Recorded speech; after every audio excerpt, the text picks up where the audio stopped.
मोहन भागवत पे आपने अच्छा खासा ट्वीट किया है, लेकिन मोहन भागवत ने गलत कहाँ कहा? उन्होंने तो आप ही के फेवर की बात कही एक तरीके से कि हर मस्जिद में शिवलिंग तलाशना छोड़िए, और उन्होंने ये भी बात सही बोली कि हिस्ट्री को झुटलाया नहीं जा सकता।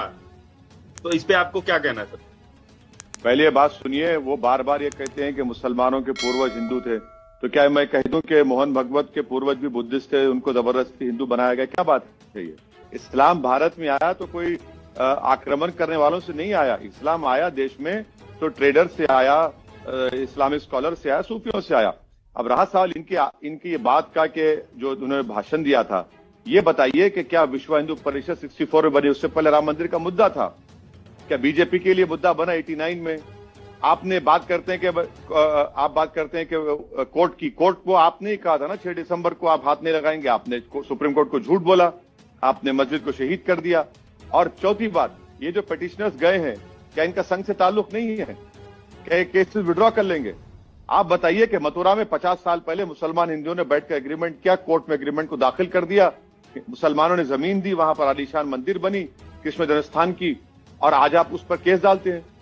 तो इसीलिए हम कह रहे हैं कि इनके आश्वासन से कोई मतलब नहीं है। हमको देश के प्रधानमंत्री को कहना पड़ेगा कि उनकी सरकार 91 के एक्ट को फॉलो करेगी और इंप्लीमेंट करेगी। मोहन भागवत साहब जो स्टेटमेंट दे रहे हैं, वो ये बता रहे हैं कि भाई मुसलमान क्या उनके रहमो करम पर भारत में रहता है? क्या वो कॉन्स्टिट्यूशनल अथॉरिटी है? ये सब जो लोग जो इतने दिन से टीवी पर जो तमाशे चल रहे हैं, जो आंदोलन हो रहा है, जो फवारे को क्या क्या नहीं कह दिया गया, ये सब कौन लोग हैं बताइए? क्या इनका ताल्लुक नहीं है मोहन भागवत जी से? सर, लेकिन उन्होंने ये भी कहा कि अयोध्या के बाद, राम मंदिर के बाद एजेंडे में कोई मंदिर नहीं है आरएसएस के। और तो क्या नहीं, सुनिए, आपकी बात समझ गया। क्या वो कह रहे हैं कि जिस मकसद के लिए बजरंग दल को 1984 में बनाया गया, कि वो मकसद क्या था? राम मंदिर, काशी की मंदिर और मथुरा की मंदिर, क्या वो उससे दस्तबरदार हो चुके हैं? ये आरएसएस की पुरानी चाल है।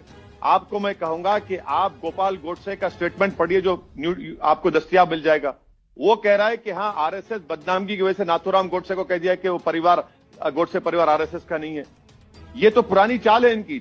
और एक बात, सबकी अहम बात समझने की जरूरत है कि 3 जून को यूएस की सरकार ने, स्टेट डिपार्टमेंट ने अपने रिलीजियस फ्रीडम की रिपोर्ट जारी की, जिसमें भारत को कंट्री ऑफ कंसर्न में डाल दिया गया। ये तीसरी मर्तबा डाल दिया गया, और इनका अचानक स्टेटमेंट आता है।